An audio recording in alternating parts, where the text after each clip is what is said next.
The hat was too hot, and quite frankly, there's so much intellectual discourse in this thing. Gotta get started. So, I pinned a few of these things early. I'm going to open up to this. Okay. First section, the overview.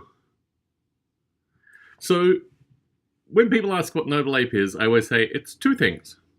It's a rich simulation environment of the external world, and it's a detailed simulation of internal stuff, like cognitive stuff, thinking, basically. And this was always the definition of Noble Ape. It was always the two-pronged thing, you know? You want a detailed, or here we are, let me read this through the video. To create a realistic simulation, let me try this again.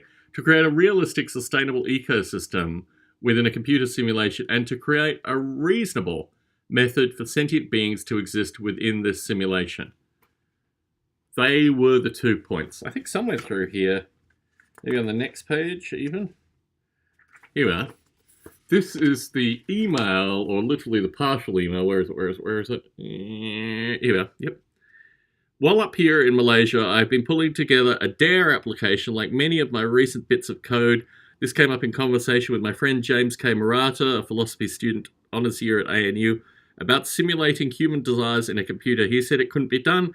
I said it could, and the rest is Nirvana. Nirvana is what Noble Ape was called for the first 3 years. There were Noble Apes, and they were a thing, but Nirvana, as in this misspelling, was what the simulation ran with, until a guy from Microsoft wanted the name. Nirvana simulates an island with a small population of noble apes. The program simulates everything on the island, from insects to thunderstorms, using a number of simple and realistic algorithms. Didn't use the term simulations back then because the whole thing was a simulation. But I guess now I would use the term simulations within the Noble Ape simulation. Algorithms works too. So that's what kicked it off. It was an email sent from Malaysia when I was staying up there. My mother was a diplomat up there. I was observing monkeys and cats and a bunch of other stuff. But really what it was, and this actually, I think I've shown this picture previously, but it always is worth showing again.